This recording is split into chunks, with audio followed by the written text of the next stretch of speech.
Salutare, sunt DJX, colaborator Cristechnic.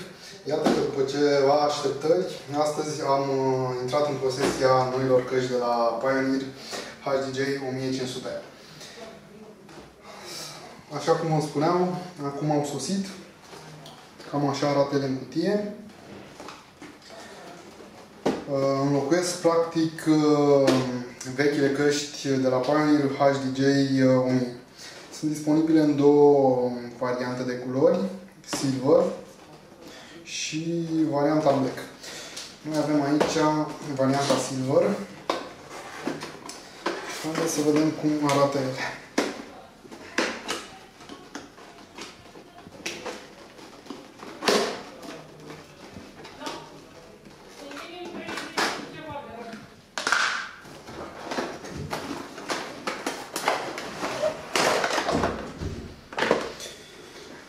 Ca la toate căștile Pioneer avem săculețul din piele cu inscripția Pioneer TJ.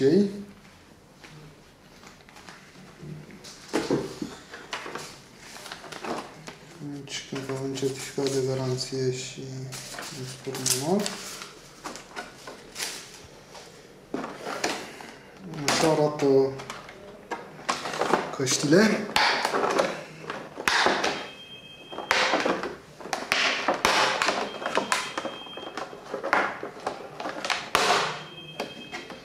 Tadam! Wow!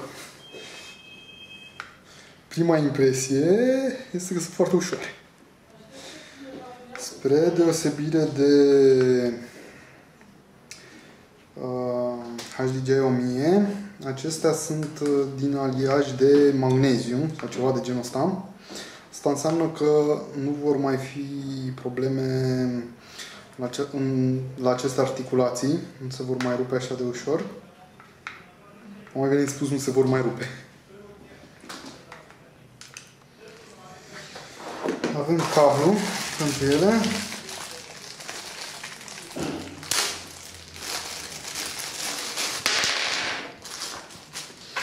Adaptorul de 6,3 pot fi folosite și la iPod. Este acesta. Cablul este elicoidal, se poate întinde. Foarte frumos cablu.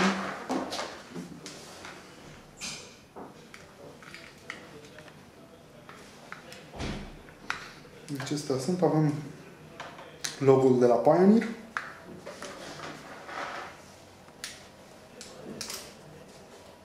Izolează foarte bine, așa ar arăta și din lateral. Se pot ajusta în funcție de capul fiecăruia.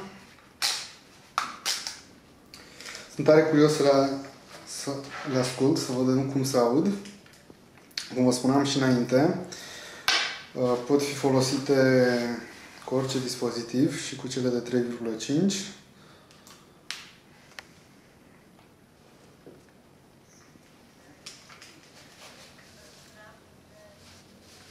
Da, iar sunetul este, așa cum spuneam și în prezentare, super. Basul este foarte puternic, izolează foarte bine.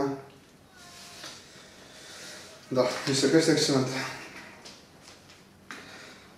Le puteți găsi începând de astăzi la Cristechnic. Orice alte întrebări vă stăm la dispoziție pe YouTube, pe Facebook sau pe Twitter.